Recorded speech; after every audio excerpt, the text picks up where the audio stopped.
Hace que unas 3, 4 horas terminé de hacer toda la revisión de los últimos exámenes que me hacían falta. Ya las notas están en Metix. En general, pues todo bien. No hubo nadie que realmente haya tenido una nota por debajo de 7 en el examen. Así que bueno, para que estén tranquilos por ese lado, si alguno no lo había visto. Les comento. Y adicionalmente a eso, también en la revisión de la parte práctica, tal vez algunos comentarios que pues no había indicado hasta no haber terminado toda la revisión de todos los exámenes. El problema relacionado con la pluma de contaminación, si bien es cierto de los nomogramas, pues uno puede, poniéndome en los zapatos de ustedes, eventualmente en los nomogramas, pues tiene una escala un poco gruesa, ¿verdad? Para poder determinar el Royer. Sí es cierto que, digamos, si me ponían un Royer de 50 hasta 60, sabiendo que el Royer bien fino, calculado, bien fino, tratando de hacer el trazo lo más fino posible, era 55, ahí no había problema. Pero de ahí más, si se pasaban de 60 y pico, o si se bajaban de 50, pues era ya un tema que tal vez estaba muy grueso. Aún así no bajé muchos puntos por ese tipo de cosas. El otro aspecto que quería comentar es que, bueno, en principio uno podía también corregir la velocidad por efectos de altitud. Si uno quería, y no es tanto corregir, sino verificar la velocidad. Porque en principio el enunciado decía que la velocidad estaba establecida a la velocidad, a la altura efectiva. Entonces, pues si alguien lo quería hacer, perfecto, pero no era un elemento que yo considerara para castigar por ese lado. Entonces, esos eran los puntos con respecto a ese problema. Con respecto al tema de la toxicidad, pues en general no hubo errores ahí. Tal vez por ahí alguien cometió un error de bulto, utilizando la misma probabilidad para ambos casos cuando la probabilidad era diferente para adultos que para niños. O sea, cuando yo hago lo de probabilidad era que se diera un caso, 1 en 1.000.000 o 1 en 100.000, que eran los dos casos. Por ahí hubo un par de personas que tomaron una sola para todo el cálculo. Aún así, a pesar de que el cálculo pues estaba malo, no los castigué tanto por ahí a los que cometieron ese error, pero eso era lo único que logré identificar. Y finalmente con el caso de los reactores, había dos formas de hacerlo, ¿verdad? Uno era aplicando la fórmula simplificada, haciendo el límite tendiendo a infinito de n cuando eran varios reactores unidos en mezcla completa, ¿verdad? Y se decía, bueno, considere que es como el funcionamiento de un flujo pistón, pero aplicando la metodología de mezcla completa, ¿verdad? Entonces, por eso era que podía aplicarse la formulilla del reactor de mezcla completa para n cantidad de casos. Algunos lo pudieron aplicar, otros lo hicieron a pie. El resultado era exactamente el mismo. Lo que sí es que aprovecho para indicar el tema, es que la fórmula simplificada establecía el volumen total dividido entre la cantidad de compartimentos, siendo n la cantidad de reactores, ¿verdad? Entonces, no era el volumen particionado y luego dividiéndolo otra vez entre el número de particiones, porque eso no tenía sentido. Era el volumen total dividido entre el número de particiones, o sea, 600 entre 3. No era 200 entre 3. Eso no tenía sentido porque el volumen total era 600, ¿verdad? Hay por ahí alguien cometió un errorcillo de esa naturaleza. Y sí, pues efectivamente digamos, lo hice ver, pero nada más. Obviamente, cuando alguien cometía algún error en la parte A, la parte C, consideraba o hacía una comparación, casi que obligaba a hacer una comparación con lo que se estaba haciendo en la A. Entonces, si en la A le daba un resultado malo y concluía en ese sentido, pues yo no lo iba a golpear, porque llegó a una conclusión X en función de lo que había calculado arriba.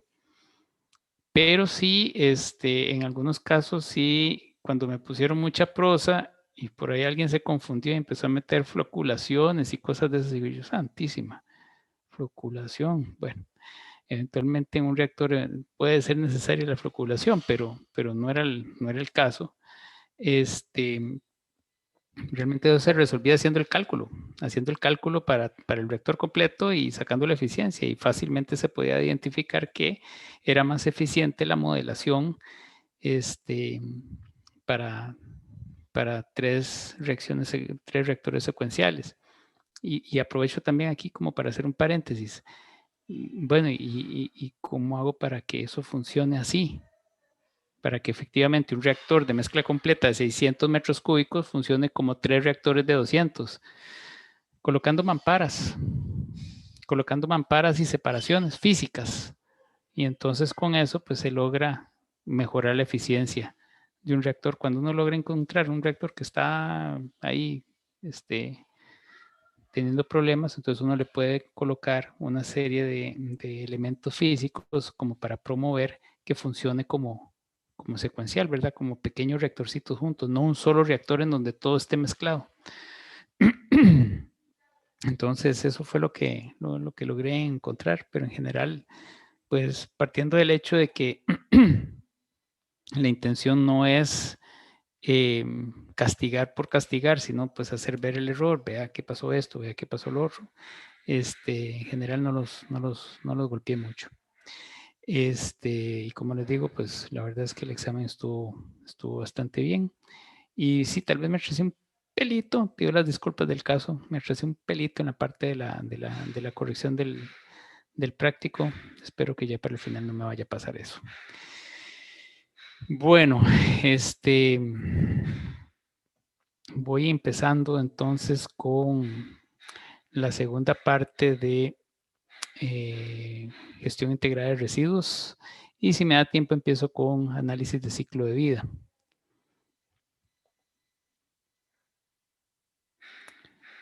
Recording in progress. Y chao. Listo, vámonos. Ok, entonces habíamos quedado aquí. Y solamente como para refrescar un poco, habíamos visto como dos esquemas. Uno era el esquema de la generación de los residuos sólidos. Y este que ustedes ven aquí es el esquema de los elementos funcionales de un sistema de gestión integrada de residuos sólidos. Y se parecen, pero no son lo mismo. Nosotros tenemos nuestro origen en lo que es el sistema de gestión integrada de residuos sólidos, que es la generación del residuo. Y eso partiendo del hecho de que, como ustedes vieron en el video del caso de Suiza, el generador como tal es un elemento crítico en todo el sistema. Si el generador no es consciente del impacto que genera en el sistema, pues estamos mal.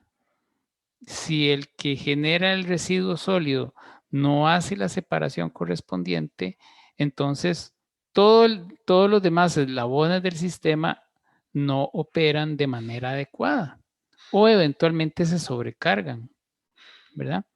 Entonces, por eso es que en el sistema de gestión integrada de residuos, el generador es una parte fundamental. Adicionalmente a eso, tenemos todo lo que son las distintas formas de atender los residuos que se generan en el origen. Eso involucra la manipulación y la separación.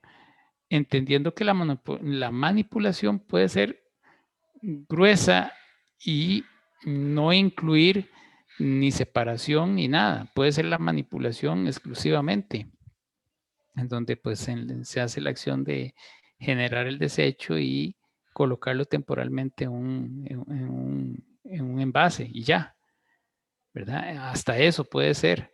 O puede incluir una separación y la separación puede estar dividida en distintos elementos orgánicos, metálicos, vidrio y así sucesivamente, ¿verdad? Y eventualmente dentro del mismo eslabón del generador se puede dar un procesamiento, algo que está empezando a ser más común con el tiempo es, digamos, el compostaje en nuestras unidades familiares, ¿verdad? Entonces eso pues también involucra, todo ese eslabón involucra que se lleven a cabo esas actividades en el domicilio o digamos, en el punto de generación, el que sea. Y todo esto, más que todo como para repasar, tenemos la recolección, que esa recolección puede ser multifuncional. Puede ser una recolección de manera tradicional en donde recoge y tira directamente al sitio de evacuación final, o puede ser una recolección que genere, digamos, o que dé un servicio de transporte a la zona de transferencia. Como había explicado, el tema del transporte y transferencia opera para zonas en donde hay distancias muy prolongadas, en donde no es eficiente estar mandando camioncitos de baja capacidad hasta un relleno sanitario, sino que es mejor llegar y buscar un punto medio que en donde pues se almacene temporalmente el residuo y de ahí se hagan menos viajes en sistemas de movilización de mucho mayor capacidad. Pero también está la otra parte de la recolección, que es llevarlo a los centros de transformación y procesamiento. Y todo lo que se logre desechar, tanto en esto como en este punto, pues eventualmente puede ir a una evacuación final. Y adicionalmente puede haber traslados de la separación y procesamiento a un sitio de transferencia, porque realmente el material que se logra separar ya llega a un punto en donde ya no es valorizable. Entonces esos son los elementos que componen en general un sistema integrado de residuos sólidos. Y tal vez solamente, y yendo un poco en el tema de lo que es los centros de recuperación y procesamiento, en general, todo está muy en la línea de los usuarios, o los generadores, ¿verdad? Que se sepa qué se puede enviar a un centro de recuperación y bajo qué condiciones se tiene que enviar. Hablaba un poco de que la basura es el material que está contaminado, que ya ha tocado otros, ya ha entrado en contacto con otros productos o con otros elementos y ya lo hace bastante difícil que cuando se envía a un centro de recuperación pueda restituírsele esa condición de valorizable, o que para poderlo hacer se tenga que introducir un proceso adicional aquí, mientras que es mucho más barato que cada uno lo haga en su casita, ¿verdad? Entonces aquí, pues como una guía, se puede ver qué es lo que se recibe, ¿verdad? Qué no se recibe y cómo se debe preparar. Y esto no es, esto es un ejemplo. Pueden haber diferencias digamos, entre una zona y otra, que una vez más depende de lo que hablamos, si el país está preparado con infraestructura y la tecnología para aplicar ciertos procesos de reciclaje y recuperación, ¿verdad? Ahora, tenemos la idea de que los residuos peligrosos solamente se generan en industria, pero no es así. Hay residuos peligrosos que se generan en los domicilios. Ejemplo clásico, baterías, ¿verdad? Eso es un residuo que puede convertirse en un residuo peligroso. ¿Cómo se caracterizan o cómo se definen estos residuos? Pues son aquellos que tienen características de corrosión, que son reactivos, explosivos, tóxicos, inflamables o biológico-infecciosos. Y cada una tiene su característica específica y una definición en función de parámetros de medición. Y al mismo tiempo incluye aquellos embalajes, ¿verdad? Que contengan estos que están acá, ¿verdad? Entonces, sustancia peligrosa e inflamable, tolueno, acetona, gasolina. La corrosiva, ácidos, o sea, pH bajo, o hidróxidos, o sea, pH alto. Reactivas, boranos, hidruros, carbonilos metálicos, fosfinas, fósforos blancos, y eso solamente como un ejemplo. Ahora vamos a ver en qué consiste que sea reactivo desde el punto de vista de parámetros. Oxidantes, óxido o ozono o peróxido, perdón, tóxica, como los plaguicidas. Entonces, cuando tenemos una mezcla de un residuo biológico, por ejemplo, orgánico, que esté, digamos, mezclado con uno peligroso, se convierte en peligroso. De ahí que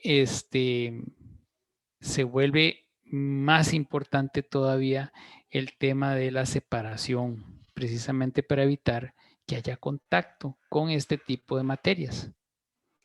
Entonces, entrando un poco a lo que era digamos, los aspectos específicamente o característicos de cada una de estas condiciones, empecemos por la corrosividad. Y es un líquido en general. Es difícil encontrar un sólido, principalmente es un líquido que tenga valores de potencial hidrógeno menor a 4 o mayor a 10. Ya eso, entonces tenemos un material que se caracteriza como corrosivo. La reactividad también está bastante relacionado con materia líquida, pero a diferencia del corrosivo, puede existir también o existen más posibilidades también de que hayan sólidos. Y se caracteriza porque levanta o se inflama en un tiempo menor de 5 minutos si está expuesto a la intemperie y sin necesidad de una fuente externa de ignición. Por otro lado, si se pone en contacto con el agua, reacciona espontáneamente. Y no son los únicos, pero generalmente tenemos sulfuros, cianuros, o puede estar en forma puede generar, cuando ya se inflaman, pueden generar gases, vapores y humos tóxicos. Tenemos la explosividad, que pone como un punto de referencia, que es el dinitrobenceno.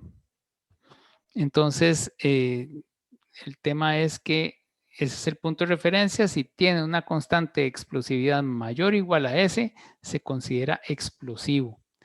Y el término de explosividad está relacionado con la capacidad de producir una reacción, una descomposición violenta, ¿verdad? En presencia de una fuente de energía o calor.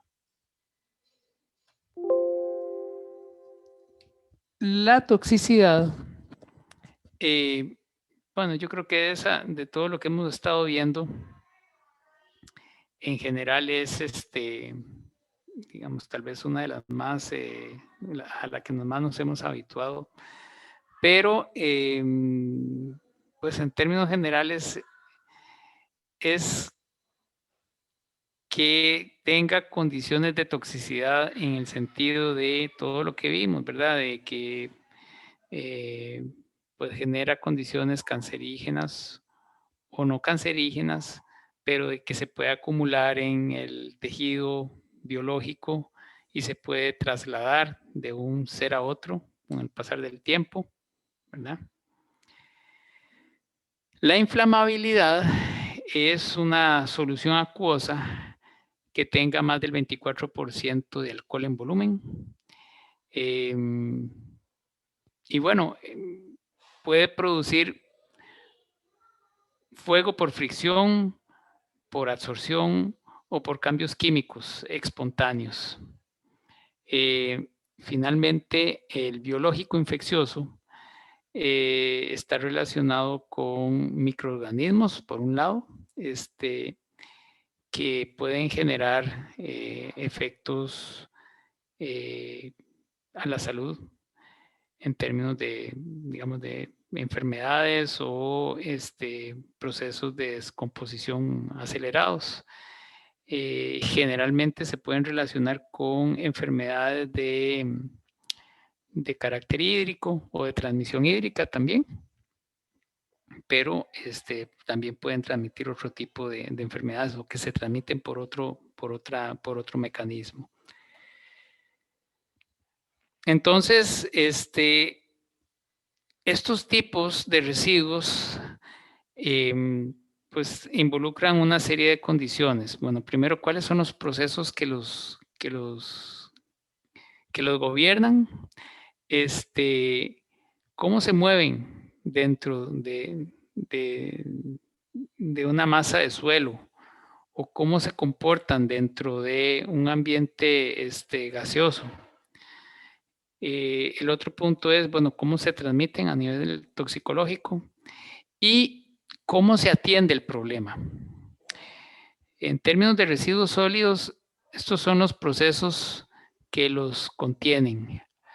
En términos químicos, son sustancias que tienen, algunas son de origen orgánico, orgánico volátiles, generalmente son neutras, y hay algunas que son orgánicas no volátiles como los pesticidas o los herbicidas. Pero también es una mezcla, es una combinación de todos estos elementos que ustedes ven ahí, porque por otro lado también son afectados por la solubilidad, la presión de vapor, los coeficientes de difusión, la ley de Henry, que todo eso es una pequeña referencia a lo que vimos al inicio del curso.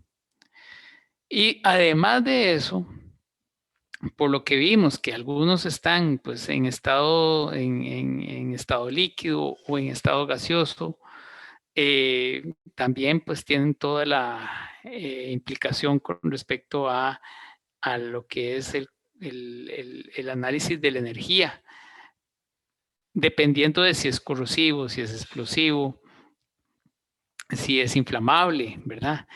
Ahí es donde entra este elemento y las características que tenga.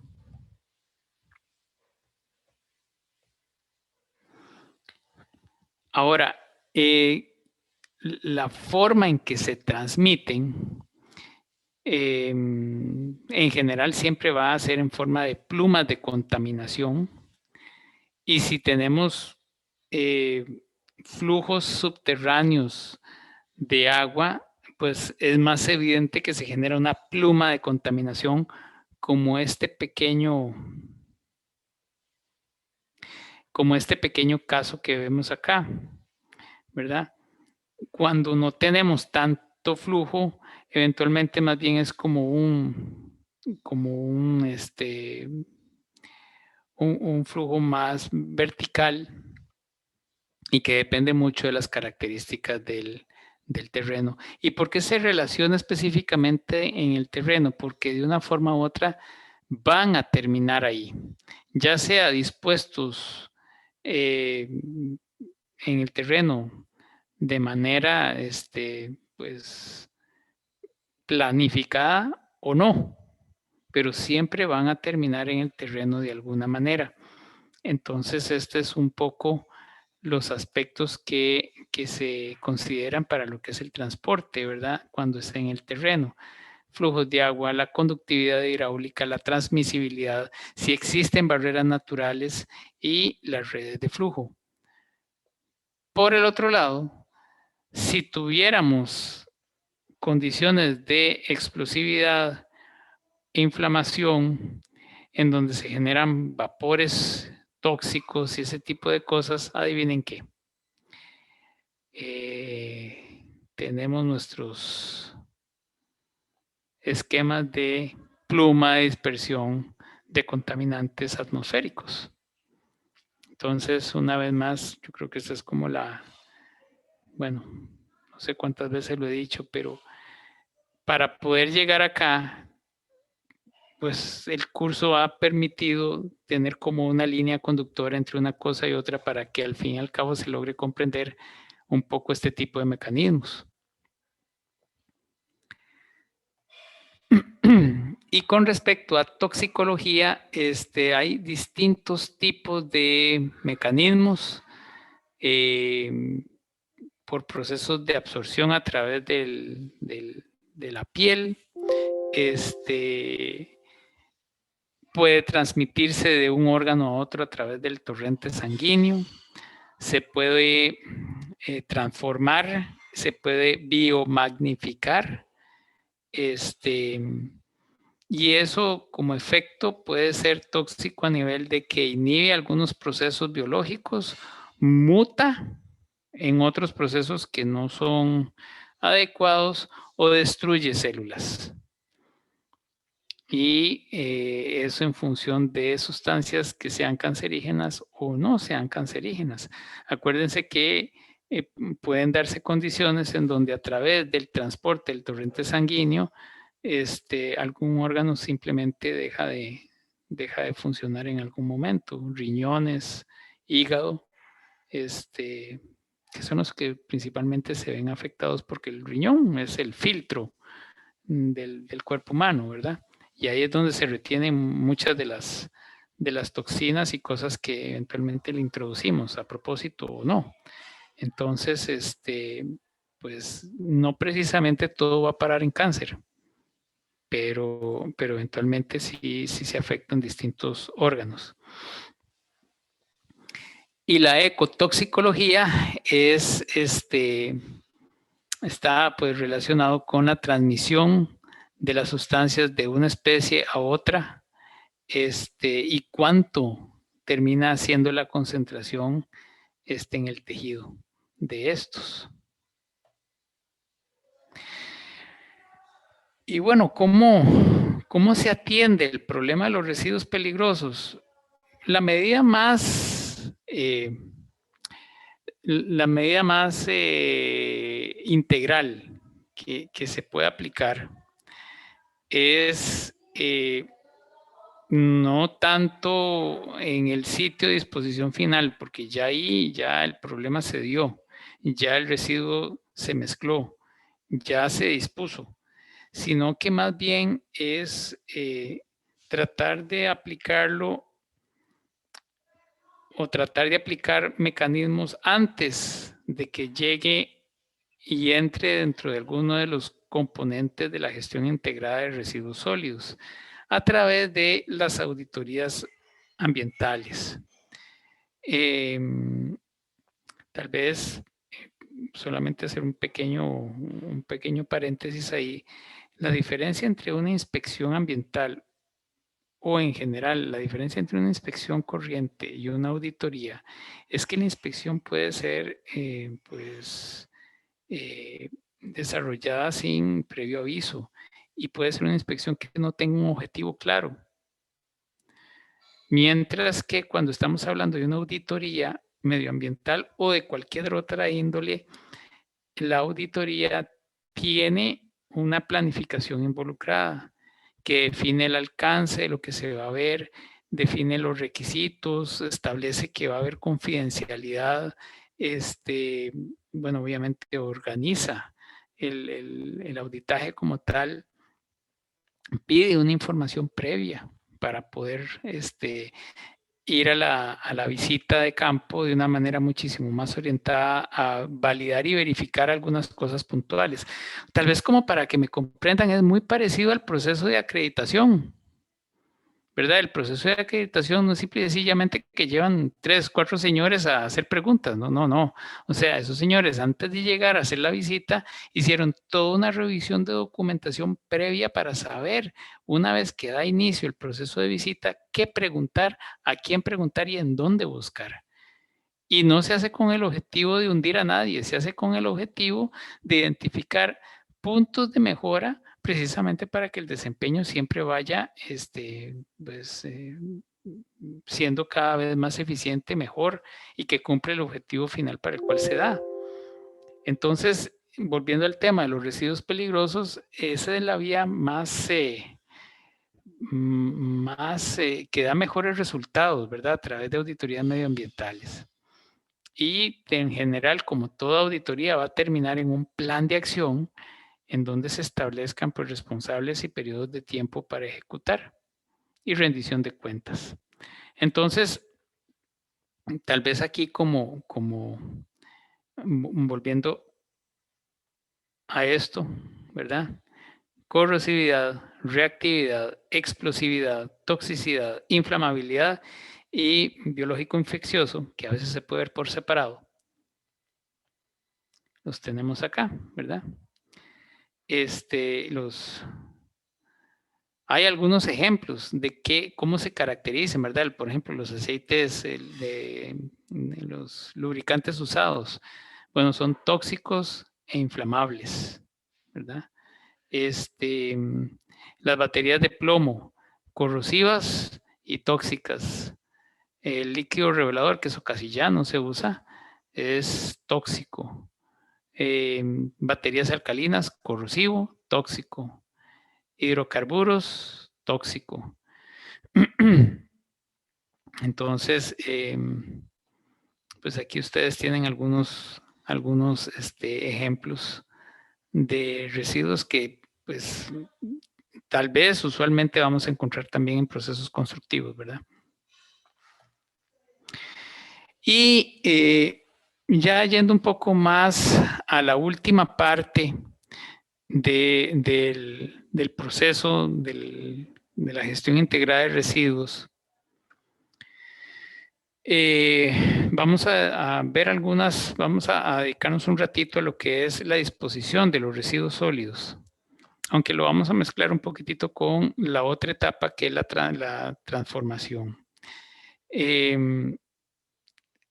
Los residuos sólidos en general pueden ser sujetos a procesos de transformación antes de ser dispuestos en un relleno sanitario. En teoría, un buen sistema de gestión integrada de residuos sólidos va a tratar de promover que lo que llegue al residuo, al sitio de disposición final, sea el menor volumen posible. En principio, eso es lo que persigue. Y una forma de disminuir ese volumen de materia es a través de procesos de transformación.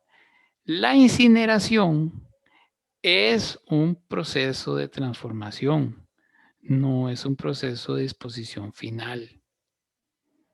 Y eso es importante que lo entendamos, porque muchas veces oímos de que, bueno, vamos a ver, la incineración aquí en Costa Rica tiene muchos opositores, pero tal vez se escucha en los medios que la incineración es como ya, todo, le prendo fuego y ya se acabó. No, nada que ver, nada que ver. La incineración como tal genera o tiene una serie de materia que hay que disponer finalmente. No la desaparece. Entonces, consiste pues, en un proceso en donde se da una combustión y luego de esa combustión, pues se generan una serie de polvos o metales. Permítame un momentito, disculpe.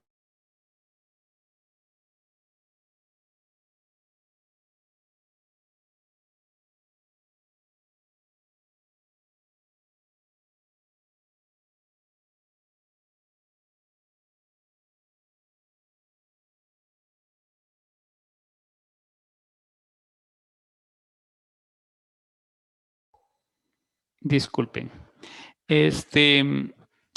Bueno, entonces les comentaba que efectivamente la incineración es un proceso de combustión. Digamos, de todos es el más tradicional. En general, solamente utiliza temperatura. No juega con ningún otro elemento de termodinámica.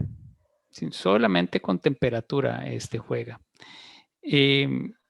Entonces,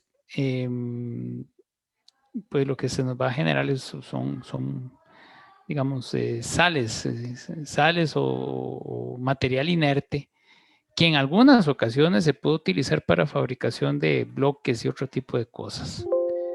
Pero como ustedes pueden ver acá, lo que va a dar como principal contaminación de cola o elemento de subproducto va a ser emisiones y una ceniza residual.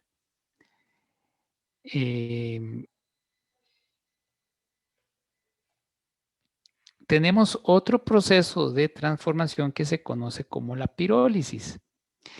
Ya la pirólisis es un esquema de transformación un poquitito más avanzado, en donde la pirólisis es pues en un reactor completamente cerrado, lo cual hace que dependiendo de las características del residuo, pueda hacer que llegue a un equilibrio en donde la energía que le tengo que inyectar para entrar precisamente a la pirólisis sea parecida a la cantidad de energía que libera. Entonces el ciclo puede eventualmente llegarse a más o menos cerrar o la cantidad de energía que le tengo que inyectar es muchísimo menor. Este es otro esquema que eventualmente sí es un poco más atractivo que la incineración tradicional. Genera la misma ceniza o similar y también puede generar cierto tipo de gases, pero está más controlado, está más contenido. Ahora, no es común que generen mucho líquido, pero pueden darse dependiendo de los materiales que estén dentro del reactor. Y la otra cosa que es importante es que eventualmente puede tener una utilidad, el producto que sale del reactor puede ser un producto que tenga otros usos como el carbón activado, que es pues, un material que sirve para también tratamiento de gases, para tratamiento de aguas, entre otras cosas. Otro esquema, otro sistema de transformación es el de gasificación. Este es sumamente interesante y consiste en ya ahora no solamente cerrar el reactor sino que jugar con la presión, la temperatura, ¿verdad? Y la energía que se le inyecta. Y en principio lo que busca es que todo el material que se inyecta en el reactor se convierta en gas. Y este es muchísimo más interesante. Se pueden imaginar que si lo que se quiere es convertirlo todo en gas, pues sí tiene una connotación muchísimo más estricta en lo que es el manejo de las emisiones gaseosas.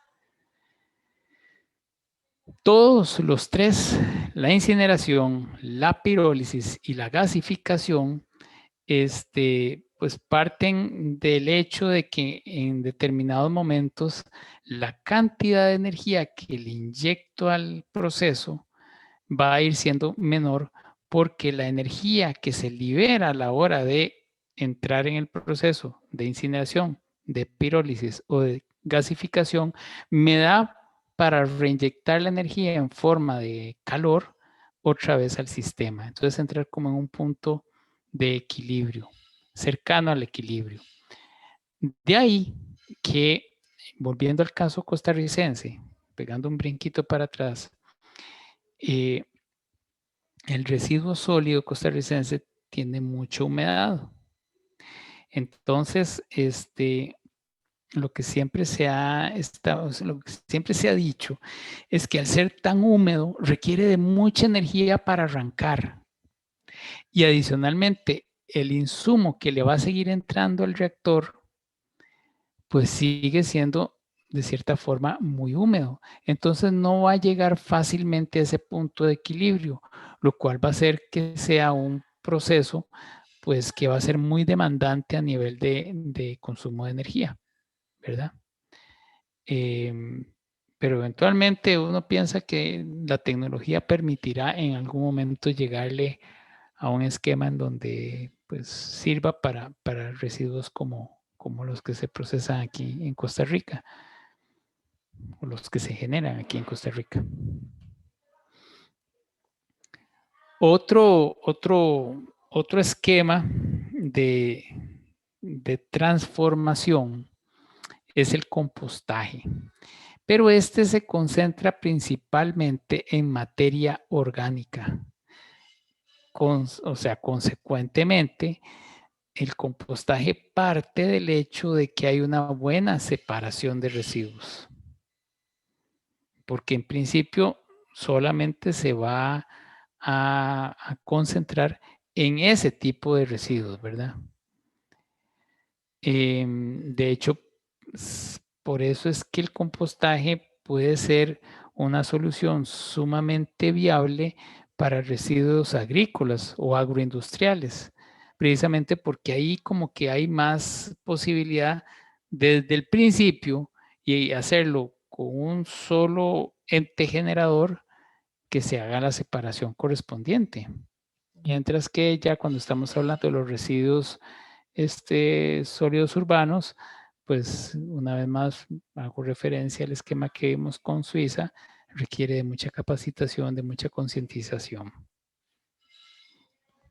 El compostaje como tal, pues va a terminar convirtiendo el material orgánico vivo, por decirlo de alguna manera, o fresco, ¿verdad? En un material con, con un material ya biodegradado que no es ofensivo en términos de olor y en términos, digamos, patógenos e infecciosos inclusive, sino que es un material completamente natural y que puede ser utilizado como abono para agricultura. También dentro de los procesos de residuos sólidos están las digestiones, están los digestores, que aquí pueden haber digestores aeróbicos como digestores anaeróbicos. El digestor, digamos, en residuos sólidos, pues hay ejemplos de biodigestores aeróbicos, pero lo más usual es el anaeróbico cerrado, como domos, como este que ustedes ven aquí. Y estos van a generar gases y un residuo sólido pues más inerte, más biodegradado, por decirlo de alguna manera. Y finalmente, nótese que, bueno, el compostaje es un esquema de transformación que nos va a dar como resultado un material que tiene propiedades de fertilizante. La incineración nos va a dar cenizas y gases. La pirólisis nos va a dar cenizas y gases. Y la gasificación nos va a dar gases. De esas que hemos visto, en principio todos tendrían un material sólido que en principio hay que ver qué hacer con él. Y eso es lo que en principio debería llegar en un sistema de gestión integrada de residuos sólidos al relleno sanitario. Lo cierto del caso es que, bueno, en un esquema en donde la gestión de residuos no sea integrada y no haya separación y hay una mezcla de materiales, como sucede en nuestro país, pues el relleno sanitario recibe de eso y otras cosas, ¿verdad? Entonces, este es el medio que se tiene. Por más que queramos limitar el uso de materia, lo cierto del caso es que siempre vamos a tener una cola de residuo sólido que se va a tener que disponer. Y bueno, ahí es donde aparece el concepto del relleno sanitario, que es una técnica, digamos, que utiliza enfoque ingenieril para hacer una disposición responsable de los residuos. Y se hace con el objetivo de controlar todos los impactos que estos generan. Siempre y cuando pues se diseñe y se opere de forma adecuada. Tal vez tiene que incluirse o es un proceso, digamos, bastante pesado a nivel de diseño. Tiene toda una serie de sistemas de manejo de gas, de manejo de líquido, de procesos operativos y que también pues tiene que contar con una gran cantidad de infraestructura y equipamiento para que funcione de manera adecuada. A ver, hay distintos tipos de rellenos sanitarios. Hay unos que son manuales, pero aún el manual, si se maneja bien, debe de contar con una serie de procedimientos estrictos para que no genere los impactos que genera un vertedero a cielo abierto. Aquí solamente como para que se den una idea rápida de esto. Grammarly can help you write quickly and confidently, so you never have to slow down at work. Stay on top of emails, documents, and more without having to stay put. Whether you're working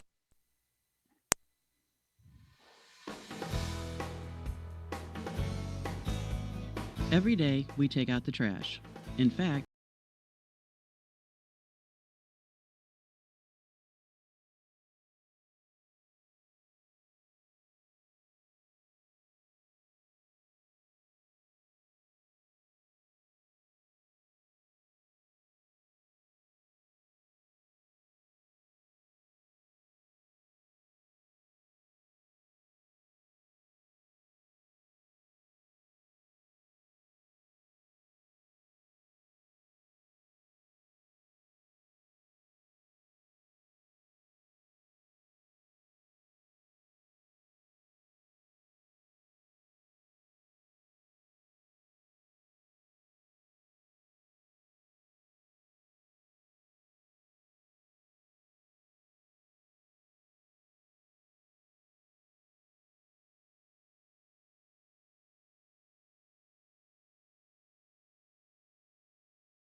digamos que el proceso da una idea, creo yo que lo suficientemente amplia como para y pues ahora qué le pasó a esto. Da una idea suficientemente extensa, pienso yo, como para tener claro que, digamos, el relleno sanitario como tal implica pues toda una serie de procesos de planificación, diseño, operación, mantenimiento, equipamiento y otro montón de cosas. Ahí tal vez se dice de una manera muy somera, pero en rellenos sanitarios, en plantas de tratamiento, sistemas de alcantarillado sanitarios, el tema económico es fundamental. Entonces, digamos, cada uno de los sistemas, como ustedes han visto a lo largo del curso, pues tienen una connotación, ¿verdad? Y es que se tiene que cobrar por el servicio. Y cada uno, digamos, a través de medidores, en este caso lo que son las balanzas camioneras, son las que determinan ese control. Con eso básicamente van estableciendo las tarifas y van estableciendo también cuánto le queda de vida útil al relleno sanitario. Ahora, aquí en Costa Rica tenemos un reglamento elaborado y emitido por el Ministerio de Salud. Y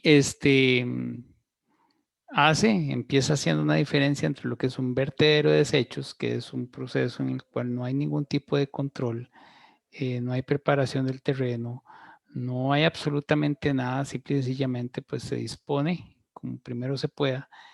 Y otra cosa que es el relleno sanitario, que es pues esto que les mencionaba, que es una técnica integral precisamente para poder recibir los residuos de una manera controlada y adecuada y darle un buen tratamiento y no generar impactos al entorno o limitarlos realmente, ¿verdad?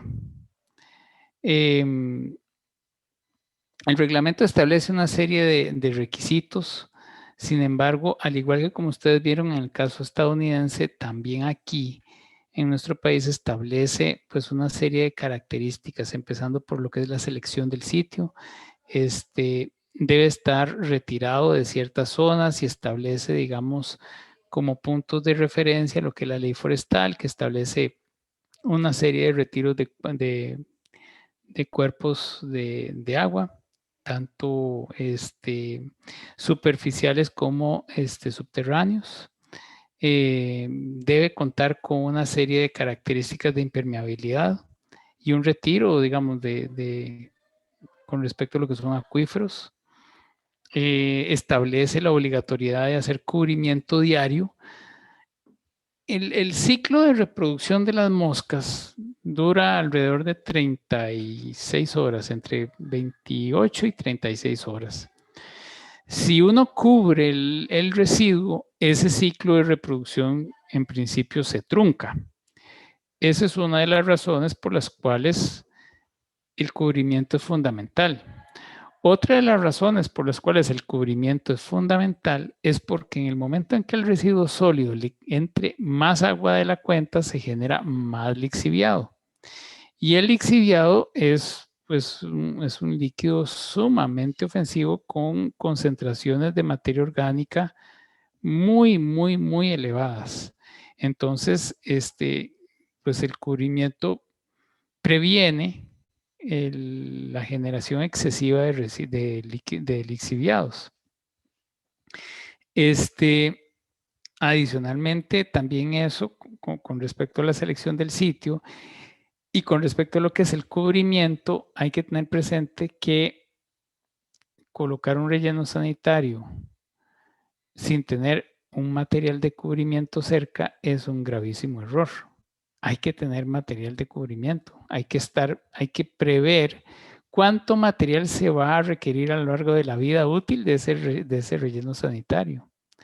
Entonces, por eso se habla de que el sitio, la selección del sitio implica eso, implica hacer una verificación, una investigación de todas las zonas aledañas para ver si existe una fuente de material que tenga las características adecuadas.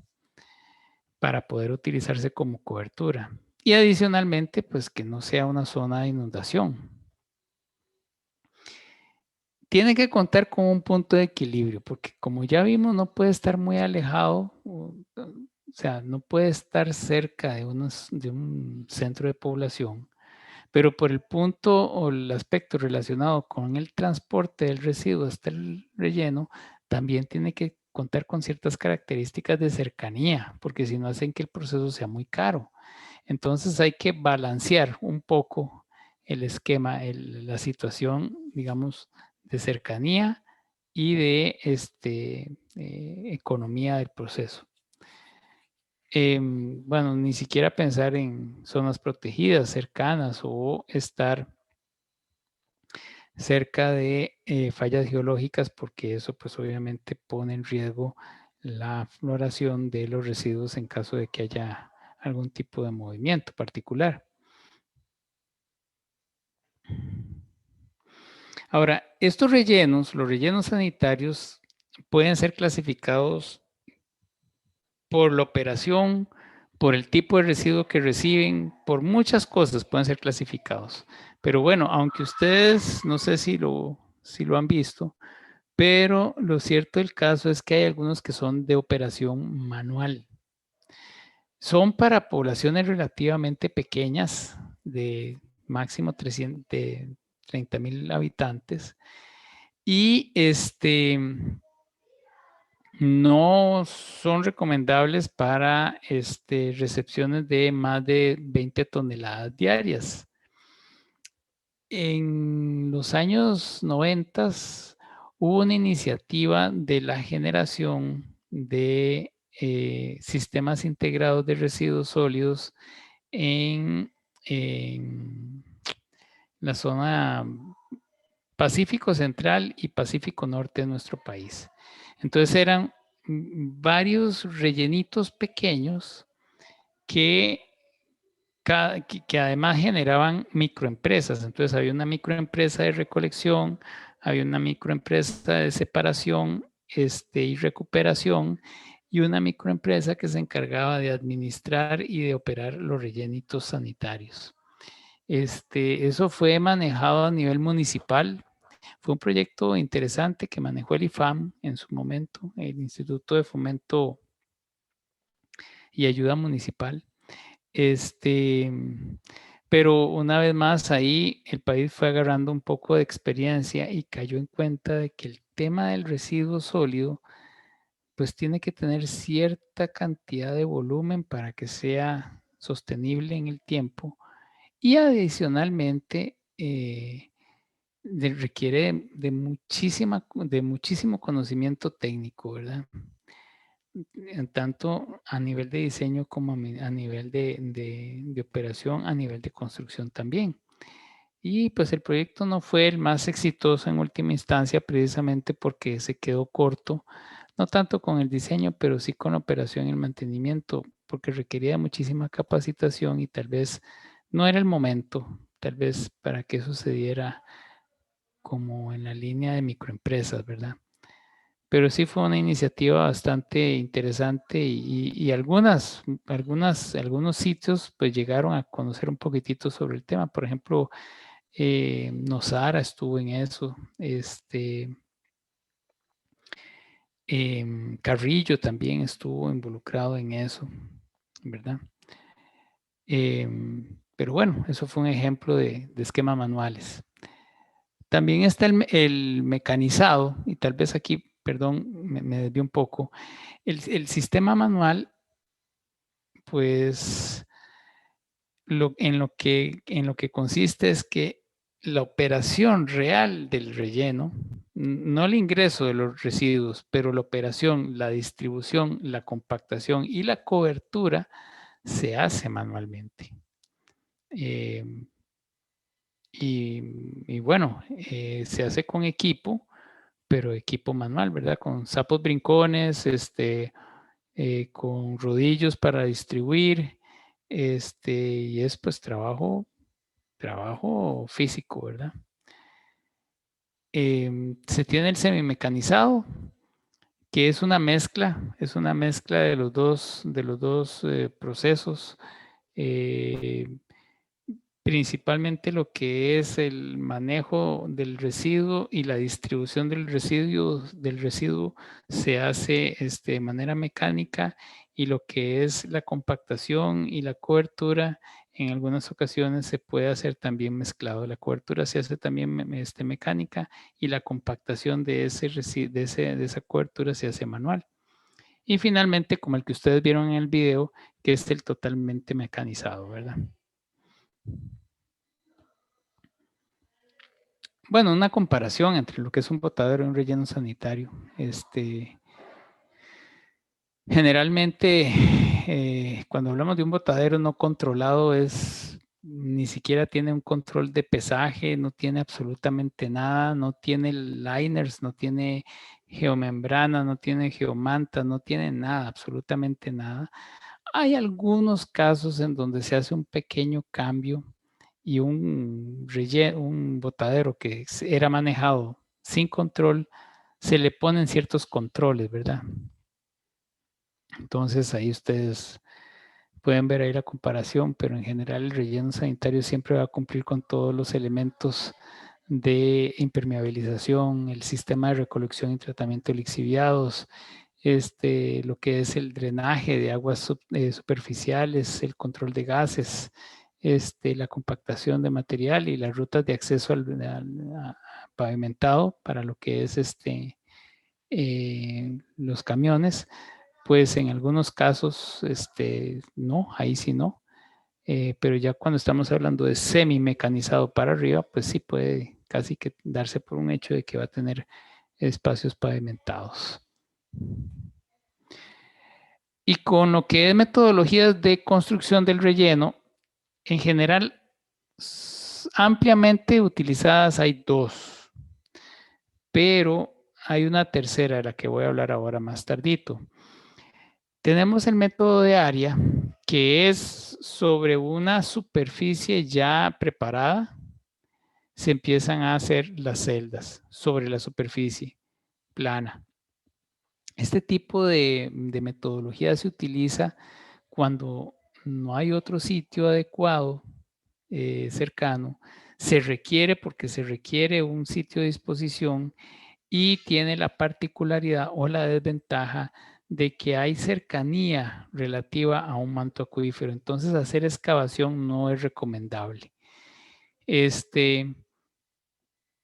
Entonces, este tipo de metodología de construcción pues tiene ventajas en términos de que su preparación es más rápida, o sea, el relleno para tenerlo listo puede ser en un periodo de tiempo menor.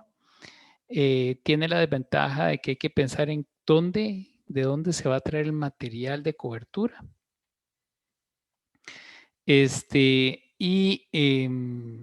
Pues en principio tiene una capacidad mucho más limitada que el que sigue, que es el de trinchera. El de trinchera es el más comúnmente utilizado y tiene la ventaja de que yo voy haciendo mis trincheras y el material que extraigo es el que voy a utilizar para cobertura. Es más caro de construir, requiere eventualmente de más infraestructura, pero ciertamente brinda, digamos, una serie de ventajas. Ahora, hay otro esquema de metodología de construcción que es una mezcla, que se conoce como la metodología de vaguada. Y es aprovecharse de la topografía del terreno. En algunos casos podemos tener un terreno que tenga pues depresiones, que sea como una pequeña olla, en donde eso hace que el trabajo de excavación se limite, haya que hacerle algunos ajustes, pero no sea un trabajo tan fuerte como en el de trinchera, pero al mismo tiempo me permita tener cierto grado de material para empezar a hacer las coberturas correspondientes. Entonces, ese es un tercer esquema de metodología de construcción que aquí en Costa Rica en algunos casos se ha hecho. Bueno, esto es básicamente un repaso general, bueno, un esquema general de lo que es la gestión integrada de residuos que pues nos ha llevado por todo el esquema de generación, todo el esquema de lo que es la gestión integrada de residuos sólidos, residuos peligrosos, cómo se manejan los residuos peligrosos y ya finalmente un poco más orientado a lo que es disposición final y procesos de transformación. ¿Hay alguna duda, consulta, pregunta? Alguien salió corriendo, huyó. Nada.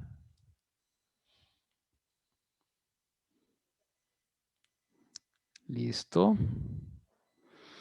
Bueno, entonces sigamos un poquitito, avancemos un poquitito con lo que es análisis de ciclo de vida. Estamos entrando entonces ya a lo que es el tema 9. Y aprovecho tal vez como para decir que este análisis de ciclo de vida lo vamos a orientar un poco más a lo que son los recursos naturales que tenemos, empezando por ahí. No va a ser exclusivamente, aunque ustedes van a ver que en construcción sostenible se retoma el concepto de análisis de ciclo de vida, por ejemplo. No solamente ahí en las huellas, en la determinación de huellas también se toca. Pero aquí es más que todo como para que lo veamos de una forma un poco más relacionada con el uso de los recursos e inclusive el uso del suelo como tal. Entonces, partamos de lo que es el análisis de ciclo de vida, que es una metodología. Primer punto, es una metodología. Y lo que persigue es evaluar las cargas o los efectos ambientales en cada una de las fases de la producción de un producto o del uso de un recurso. ¿Ok? Puede llegar a ser un estudio que es muy complejo porque incluye desde el proceso de extracción hasta el proceso de disposición final. Y en cada uno de esos lo que hace es tratar de identificar el consumo de las materias primas, energía y cualquier otro esquema, incluyendo también las emisiones en cada una de esas fases. El esquemita, pues es claro. Entonces lo que hace es identificar en este proceso todo lo que se consume, todo lo que se emite, todo lo que se consume, todo lo que se emite y así sucesivamente hasta el fin de la vida útil del bien. Eso cuando se hace de esa manera y eso implica pues un proceso como de pronóstico, proyección y planificación, ¿verdad? Lo que hace es plantearnos cuestionamientos en, bueno, podemos cambiar los materiales que estamos utilizando, utilizar otros materiales que no nos generen tanto problema a la hora de disponer, por ejemplo. Podemos utilizar los recursos, la energía, el agua en este proceso de una manera diferente. Eventualmente, si estamos hablando ya de lo que es la manufactura como tal vez la extracción de los materiales, la transformación de esos materiales ya en el producto como tal, ¿verdad? Que muy parecido a la parte del procesado. Aquí se pueden hacer comentarios o cuestionamientos similares. Y lo que es el uso del producto, ¿qué va a estar demandando a lo largo de su vida útil? Se puede reducir esas demandas. Y cuando se dispone, bueno, que sea fácilmente, que sea de una disposición fácil, que no genere de residuos tóxicos, por ejemplo. Entonces, reiterando, es un principio que permite identificar y analizar en todas las fases del ciclo del producto el uso de los recursos. Y propone formas más efectivas de usar, más eficientes y menos impactantes.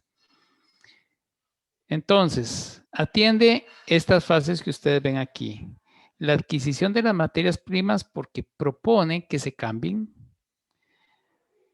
El proceso de fabricación porque propone actividades menos impactantes también. Mejora y hace los procesos más eficientes. Si estamos hablando de que hay involucrado un proceso de distribución y transporte, también analiza ese proceso. Y sobre el uso, la reutilización y el mantenimiento, pues obviamente trata de que se consideren productos que sean más perdurables en el tiempo, sin requerir, digamos, un insumo adicional. Y finalmente, promueve que se pueda reutilizar o que se pueda separar de una manera más rápida y más simple, para que aquello que pueda ser sujeto a una disposición final, si se dispone, no sea impactante. Ahora, habiendo hablado del tema rápidamente de lo que es el ciclo de vida, tal vez podamos entrar un poquitito a algunos recursos. Agua.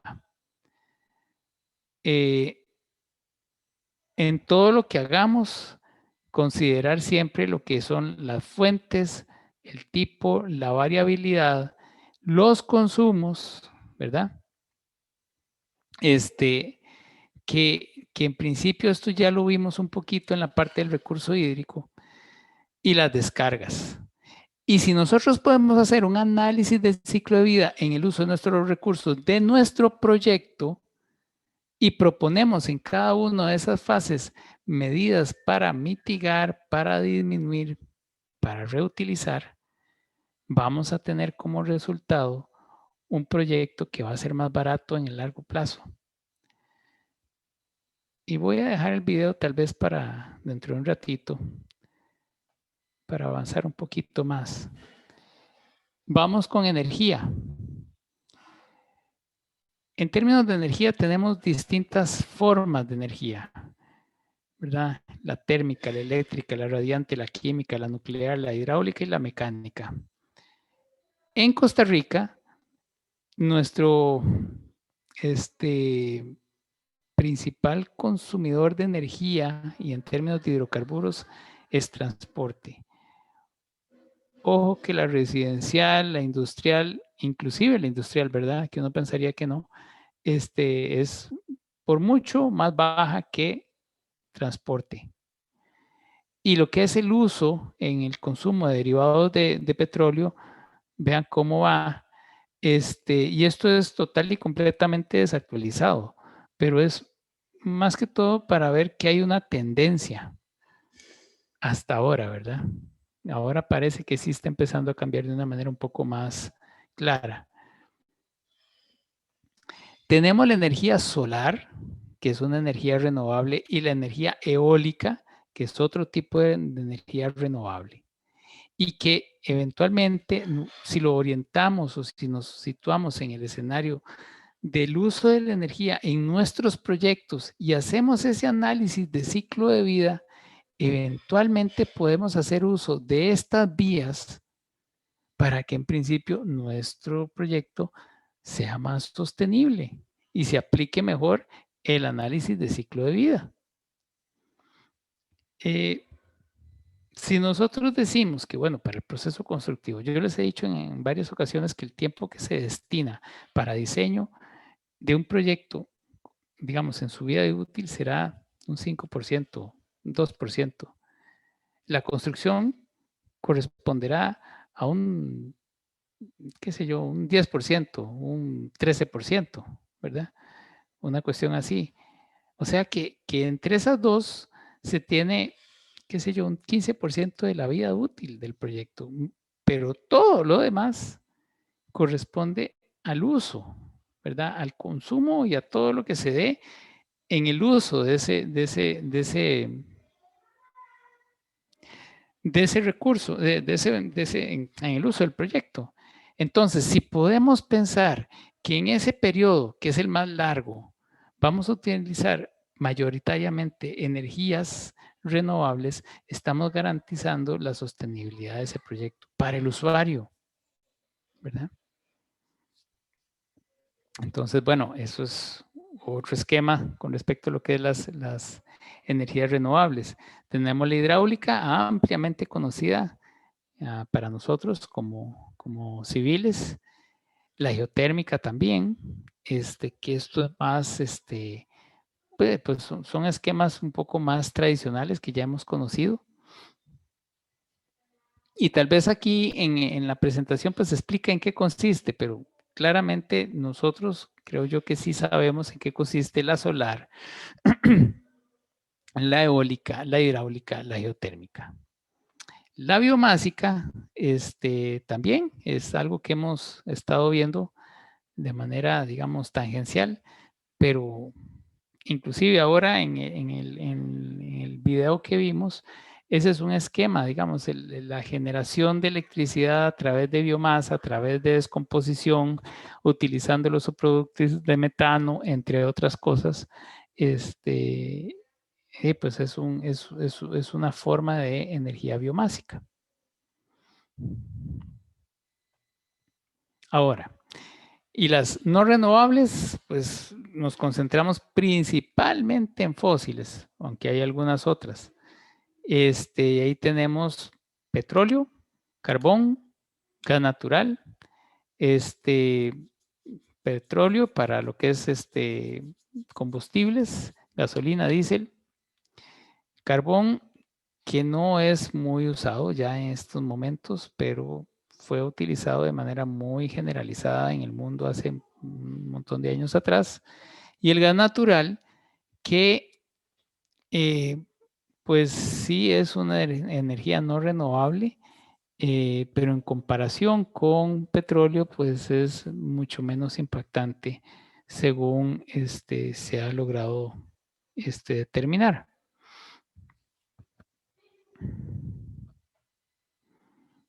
Y la nuclear, que tiene muchas ventajas, muchas ventajas, pero su principal desventaja es que emite radiaciones pues sumamente perjudiciales y no es un proceso que se pueda controlar fácilmente. Además de que pues genera altísimas temperaturas en todo lo que es eh, digamos, los líquidos que se utilizan para los sistemas de enfriamiento, genera altísimas temperaturas y la descarga de esas aguas, aunque parezca increíble, es un impacto importantísimo, digamos, para lo que es el entorno. Altísimas temperaturas hace la descarga, aunque no esté contaminada. Bueno, sí es una contaminación, es una contaminación térmica, ¿verdad? Ahora, aquí podemos ver una tendencia de cómo ha ido cambiando o cómo se ha ido manteniendo un poco lo que es la generación hidroeléctrica, la térmica, la geotérmica y la eólica en nuestro país. Y tiene toda la tendencia de que la eólica y la solar pues van a ir cubriendo, digamos, van a ir asumiendo un rol más importante en el tiempo. Tal vez voy a parar acá con lo del suelo y me voy a devolver un toquecito aquí con esto.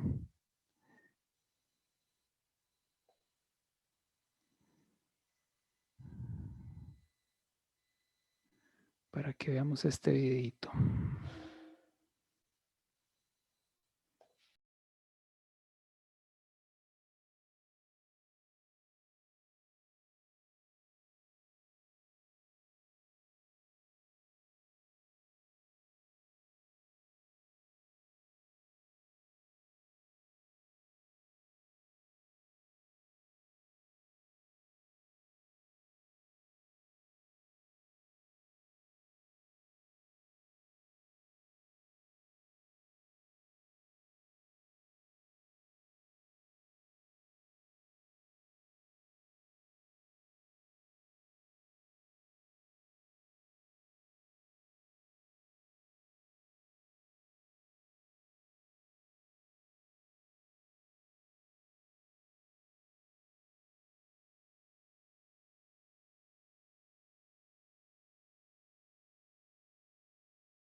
¿Algún comentario?